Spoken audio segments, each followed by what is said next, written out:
Salut à tous, c'est Ibélion, vous êtes dans le 21e épisode de Chemin d'artiste et d'auteur, aussi connu sous le nom de Ose écrire, et aujourd'hui on va parler d'une citation d'Albert Camus. Créer, c'est vivre de foi. Et si je devais être un peu provocateur, je dirais que Camus se trompait, et je reformulerai la citation comme ceci. Créer, c'est la recette de l'immortalité. Je vous souhaite une bonne écoute et je vous dis à bientôt.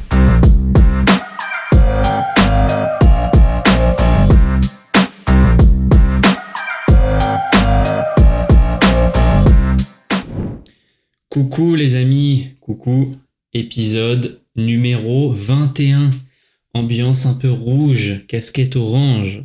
Pourquoi, me direz-vous? Pour une très très bonne raison. C'est complètement faux, il n'y a absolument aucune raison. Simplement parce que, pourquoi pas, voilà. Aujourd'hui nous allons parler d'un sujet que j'adore parce que je l'ai abordé en fait plusieurs fois et je sais pas pourquoi j'en ai pas fait un épisode de podcast.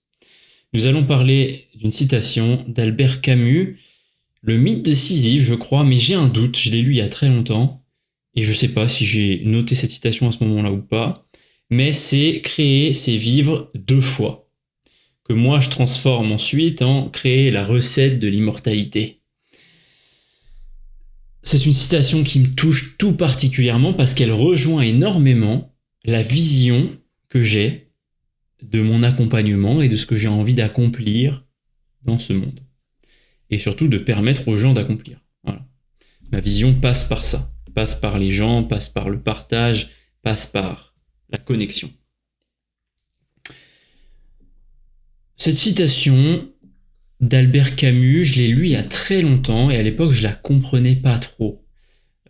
C'était une époque de réticence à la philosophie où j'étais un peu dans cet âge con de dire ouais la philo c'est pour les intellectuels, nanani, nanana. Tu vois, rien que d'y penser je me trouve chiant.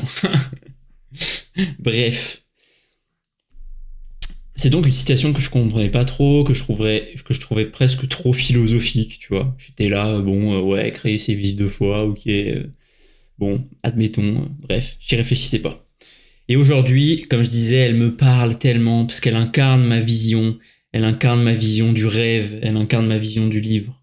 Si je devais la résumer, je dirais que plus il y a de gens sur Terre qui accomplissent leurs rêves, mieux le monde se porte.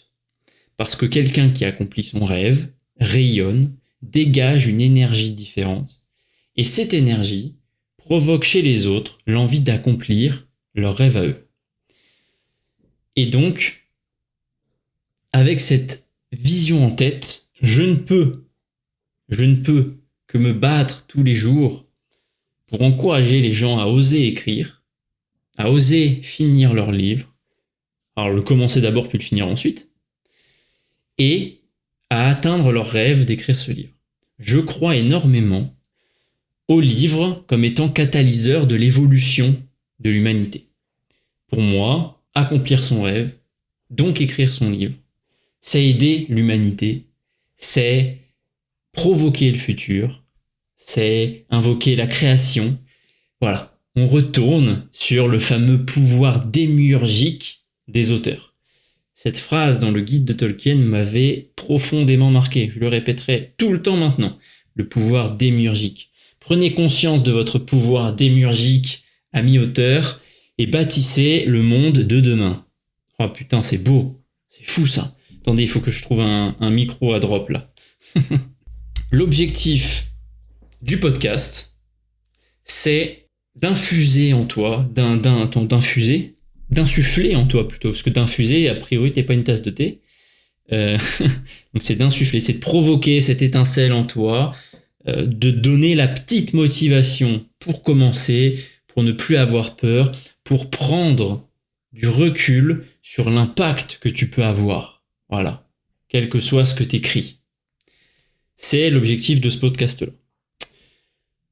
Pour les gens qui aiment un peu la structure, qui n'ont pas envie simplement de m'entendre de déblatérer des conneries sans organisation, voici une petite trame que nous allons suivre. Premier point, alors par contre, vous me pardonnerez, je suis obligé de regarder mes notes, parce que sinon, il n'y a pas de structure. Voilà. Vous pouvez pas avoir les deux encore. Je ne suis pas encore assez entraîné. Première étape, nous allons parler de la première vie. Deuxième étape, nous allons parler de la deuxième vie. Et troisième étape, nous allons parler de l'infinité des vies. Oui, j'aurais pu me passer de lire mes notes pour vous présenter un plan comme ça. Mais je suis désolé, et je me concentre parce qu'il y a Voltaire qui est littéralement en train de dégommer son panier. Mais je crois que vous ne devez pas l'entendre parce que le micro doit être plus ou moins isolé quand même. Bref, voilà. Donc un plan comme ça, même Voltaire pourrait le comprendre. Voilà. Première vie, deuxième vie, infinité de vie. Hop, on va plonger directement dans le vif du sujet. La première vie. C'est laquelle la première vie ? C'est celle d'ici et maintenant. Voilà. Ici, maintenant. Le présent. Le présent. Il y a une autre citation qui parle de la vie, que vous connaissez sûrement, je ne sais plus de qui elle est, mais elle est extrêmement connue, qui dit quelque chose du genre « Notre vie commence quand on remarque qu'on n'en a qu'une. » Et c'est pas faux. Voilà. Je vous fais un partage très personnel. J'ai pendant extrêmement longtemps, je dirais jusqu'à mes 23, 24 ans peut-être, j'ai eu cette sensation très profonde que je suis capable d'imager maintenant, sur laquelle j'avais pas la capacité de mettre des mots avant. J'avais cette sensation de voir le temps passer sans en être maître et de le subir.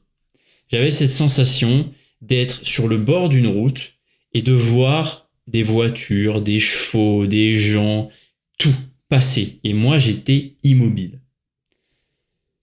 Ça a créé une espèce, je sais pas comment appeler ça, une frustration, une tristesse, une perte de motivation, je sais pas. Ça a créé ce truc en moi de l'impossibilité de rêver, l'impossibilité de me projeter. J'avais vraiment cette sensation d'être à l'arrêt et de pas pouvoir y faire quelque chose. Le jour où je connecte avec ma passion de la créativité, avec l'écriture, avec le partage avec les gens, là, tout a changé. La vie est devenue en couleur. Avant, elle était très grise. J'étais plus sur le bord de la route, j'étais sur la route. Bon, il y avait je me traînais quelques casseroles, quoi. Quelques croyances limitantes, quelques injonctions, des drivers parfois peut-être un peu trop forts. Bref, j'étais un peu clopinant, boitillant. Bref, j'étais pas en super forme sur cette route au début. Mais petit à petit, je l'ai apprivoisé. J'ai trouvé le véhicule qui me correspondait le mieux pour aller le plus vite possible, le plus loin possible, avec la plus belle intensité et les plus beaux objectifs pour moi. Donc oui, notre vie commence quand on remarque qu'on n'en a qu'une. Oh putain, je ne pensais pas un jour dire ça en épisode de podcast, écoutable par plein de gens. Tout simplement parce que, quelque part à l'époque, quand je l'entendais, je trouvais qu'il y avait un petit côté... ah ouais, tu vois, voilà. Vous rappelez au début quand j'ai fait le philosophe à 2 balles, machin, j'avais un peu cette sensation. Maintenant, ces phrases-là, je les comprends. Chacun les interprète comme il veut, elles résonnent en chacun de nous à des moments différents. On a parfois besoin de les entendre, parfois on n'a pas besoin, parfois on a besoin que quelqu'un nous les dise, nous les répète, parfois on a besoin de les écrire. Bref, on résonne tous différemment avec ces phrases-là. Et c'est pour ça que je les adore, c'est pour ça que j'adore les livres où il y a un peu de phrases comme ça, qu'on peut sortir de son contexte. C'est pour ça que j'adore les musiques, où il y a que des phrases comme ça. Bref, notre vie commence quand on remarque quand on n'a qu'une. Voilà. Il faut le remarquer un moment, on est obligé de rien, bien évidemment. Mais bref, la vie d'ici et maintenant, elle commence quand on remarque qu'on n'en a qu'une et quand on sait où on veut aller quelque part. Et je pense qu'il faut réaliser la chance qu'on a d'avoir la vie qu'on a. Il est vrai qu'il y a pire. Partout dans le monde, on trouve toujours pire que soi. Est-ce que c'est une fin en soi ? Je ne pense pas. Est-ce que ça peut être lourd au quotidien ? Bien sûr, bien sûr. Parfois, on a un fort sentiment d'injustice. Ça touche beaucoup de nos valeurs de voir des gens qui sont plus en difficulté que nous. Je suis désolé, c'est quelque chose qui me touche beaucoup, donc c'est parfois difficile de s'exprimer dans ces moments-là. Mais voilà, c'est des choses qui peuvent nous toucher. Néanmoins, ce ne sont pas des choses qui doivent nous empêcher de bouger. Et je dirais même que si profondément en vous, vous avez cette injustice que vous ressentez, battez-vous tous les jours pour la combattre. Mais profitez de votre position pour pouvoir vous battre contre cette injustice. Voilà. Et quelque part, si je devais le dire, mais si je devais le dire de manière un peu provocante, je dirais que ne pas se servir de la chance qu'on a, ne pas saisir la chance qu'on a d'être en vie dans un cadre comme celui-là, même s'il y a pire à côté, même s'il y a mieux aussi à côté, il y aura toujours pire, il y a toujours mieux que nous, bah quelque part, ne pas saisir cette chance, c'est un petit peu égoïste. Et c'est pour ça, c'est un peu une posture provocante. Donc, chacun le prend comme il veut. Moi, je sais que c'est quelque chose qui m'a fait bouger un moment. Voilà. On a de la chance d'être là. C'est pas le cas de tout le monde. Certains nous quittent trop tôt. Et réaliser ça quelque part, ça m'a fait prendre conscience qu'il fallait que je me batte tous les jours pour profiter de la chance que j'avais d'être en vie. Et voilà, je vous fais un petit parallèle musique. Vald a sorti un nouvel album il y a pas longtemps. Et il dit commencer son album par le titre Dieu merci. Et je crois qu'il y a une phrase dans cette chanson qui dit justement Dieu merci, je me lève le matin, je suis encore en vie. Et oui, on n'a pas tous cette chance-là. Profitons-en. Désolé pour ce passage plein d'émotions. Vous l'avez peut-être senti, moi je vous le dis, je l'ai en moi là. Mais profitons de la chance que nous avons d'être en vie pour faire les choses qu'on aime. Voilà. Même si on peut pas passer notre vie à faire que des choses qu'on aime, on peut commencer par essayer d'y avancer un peu tous les jours. Voilà. La première vie, c'est celle d'ici et maintenant. Si je dois le rattacher à l'écriture et à la notion de créativité, puisque la citation, c'est quand même créer, c'est vivre de foi, il y a cette notion très forte derrière tout ça de l'écriture de notre livre, de notre rêve, il se passe aujourd'hui, ici et maintenant. Voilà. Il n'y a pas de... J'écrirai quand je serai mort. Cette phrase-là, elle ne marche pas. Quand on a un driver fait des efforts très forts, parfois la phrase, notre slogan, c'est un peu « bon, je me reposerai quand je serai mort », ça peut marcher, mais le « j'écrirai quand je serai mort », ça marche pas. Voilà. Spoiler alerte. Waouh, le mec a réinventé la roue. Putain, qu'est-ce que je suis con. Oh là là. Oh là là là là. Vous voyez, on désamorce les situations pleines d'émotions avec de l'humour. Et ouais, mon pote. Et on est malin ici. Bref. La première vie, de la citation d'Albert Camus, créer, c'est vivre de foi, c'est celle d'ici et maintenant, celle dans laquelle on crée pour la première fois. Celle où on écrit notre texte, celle où on le met en forme, celle où on le publie, celle où on le distribue. Voilà. Si je devais faire un résumé de cette partie, je dirais simplement que notre vie commence quand on réalise qu'on n'en a qu'une. Et qu'une fois qu'on a réalisé ça, il faut se saisir de la chance qu'on a d'être en vie. Dieu merci, nous sommes en vie. Et se donner la chance et l'opportunité d'oser atteindre les rêves qu'on a envie d'atteindre. Dans le cas d'écrire un livre, il s'agit juste de l'écrire. La première vie dont parle Albert Camus, créer, c'est vivre de foi, c'est simplement celle dans laquelle on écrit notre livre. Voilà. Période, premier point, terminé. Deuxième point, la deuxième vie. La deuxième vie, dans le cas de quelqu'un de créatif. Mais vous savez, cette citation, je pense que profondément, elle s'inscrit pour tout le monde. Elle marche pour tout le monde. Elle marche pour tout. Elle marche pour tout. La créativité, c'est pas seulement l'art, c'est pas seulement écrire des livres, dessiner, c'est pas seulement ça, c'est plein de choses. Mais on va se concentrer sur l'écriture pour notre cas. J'ai écrit mon livre. Des gens le lisent. Des gens s'approprient l'histoire. Des gens imaginent la suite. Des gens comprennent des choses qu'on n'a pas écrites. Des gens comprennent des choses qu'on n'a même pas nous compris. C'est ça qui se passe quand on met beaucoup d'inconscient dans notre livre. Il y a des choses qu'on dit qu'on ne sait pas qu'on dit. Voilà. Ça, c'est très Jack Sparrow comme phrase. Ça, j'aime beaucoup. Tous ces gens qui lisent, tous ces gens qui imaginent, tous ces gens qui s'approprient notre histoire, ils font rien d'autre que de donner une seconde vie à notre histoire. Et comme on a mis de nous dans cette histoire, chaque personne qui lit, qui s'approprie, qui imagine, nous donne quelque part une seconde vie. J'aime beaucoup cette image. J'aime beaucoup cette image de se dire, je mets tellement d'intensité, je mets tellement de moi dans tout ce que je fais, que j'y laisse une partie de moi et que ça continuera à grandir, à s'éparpiller, à impacter partout. Et vous voyez, là putain, je suis en train de faire un parallèle avec Harry Potter, je m'étais jamais fait ce rapprochement avec les Horcruxes. Ah, je suis en train de réfléchir en direct là. Ah, je vais pas vous polluer le podcast avec ça, mais j'ai envie d'y réfléchir là. Peut-être, bon, oui, Voldemort voulait trouver la recette de l'immortalité. Et bah, peut-être que finalement, il aurait juste dû écrire des livres. Voilà. Il aurait laissé un peu de lui dans tous les livres, et finalement, il aurait vécu. De manière immortelle. Putain, c'est beau, j'avais jamais pensé à ça. Est-ce qu'il y a un truc que je viens de comprendre dans Harry Potter que tout le monde avait compris sauf moi ? Alors que Voldemort voulait être immortel, on est d'accord. Hein. Mais est-ce qu'il y a un message derrière ce truc ? Tu vois, de dire qu'en fait, finalement, il s'est trompé de chemin pour être immortel.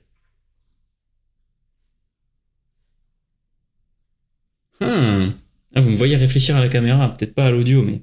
Ok, je ferme cette parenthèse Harry Potter, vous me direz ce que vous en pensez, je suis très curieux, et je ferai peut-être un épisode entier sur ça après, quand j'aurai démêlé le vrai du faux.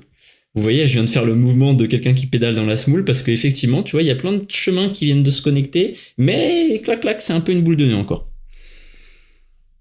Voilà, maintenant, vous prenez ces gens qui lisent, qui imaginent, qui s'approprient, vous faites fois le nombre de lecteurs, vous pouvez pas le mesurer, donc l'infini, voilà, vous êtes immortel. Ciao, bye bye, bonsoir. Hop, désolé. Oula. Qu'est-ce que j'ai fait là ? Non, c'est bon, rien n'est cassé. Olé. Je me suis un peu emporté, désolé. Et donc, ciao, bye bye, vous êtes immortel. Voilà. Et là, hop, pouf, on bascule dans la partie 3, l'infinité de la vie. Notre livre. La créativité. C'est ça, la recette de l'immortalité. Ne faites pas la même erreur que Voldemort. Ne fabriquez pas des Horcruxes, écrivez des livres, quoi, grosso modo. Putain, c'est un bon slogan, ça. Ah, j'aime bien. Ah, je vais me l'écrire. Oh là là. Ok, pardon, je reprends le film. Je suis tellement marqué par cette histoire de Voldemort, je sais pas pourquoi je viens d'y penser, là. Oh là là. Putain, j'ai envie de me remater les Harry Potter, maintenant.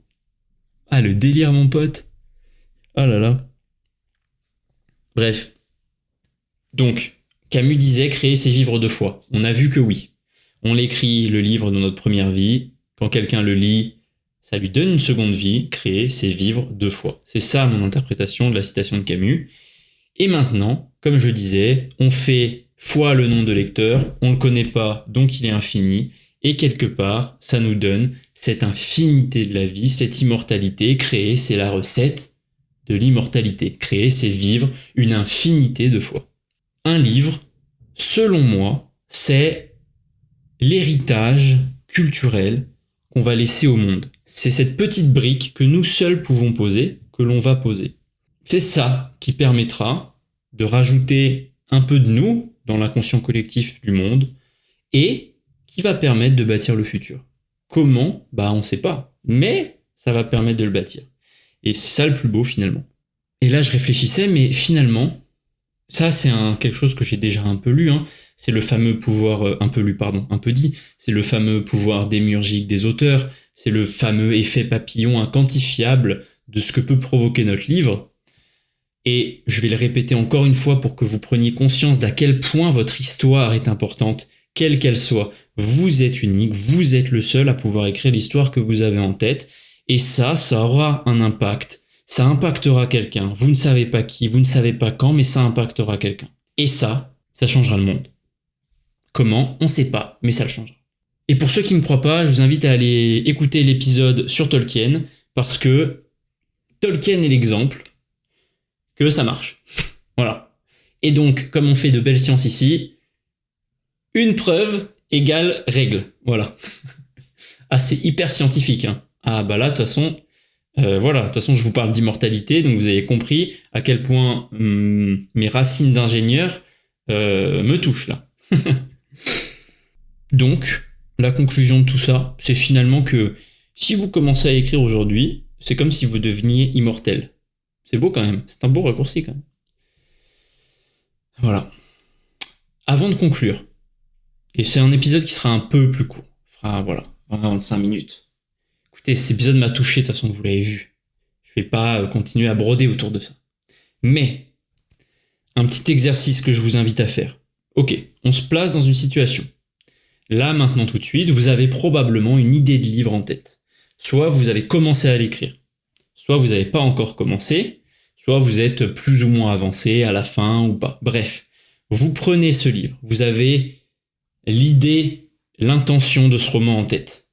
Et maintenant, la question que j'ai envie de vous poser, c'est comment, et je vous demande, attention, nouvelle règle, je vous demande d'être grandiloquent, je vous demande d'être complètement fou dans la réponse que vous allez me donner. Comment ce livre que vous avez en tête pourrait absolument changer le monde dans 100 ans? Voilà. Imaginez qu'un petit garçon, dans 100 ans, tombe sur votre livre. Et puis qu'il fasse un truc de dingue. Ou qu'il dise un truc de dingue. Ou bref, imaginez ce que vous voulez. Mais comment le monde pourrait parfaitement changer grâce à votre livre?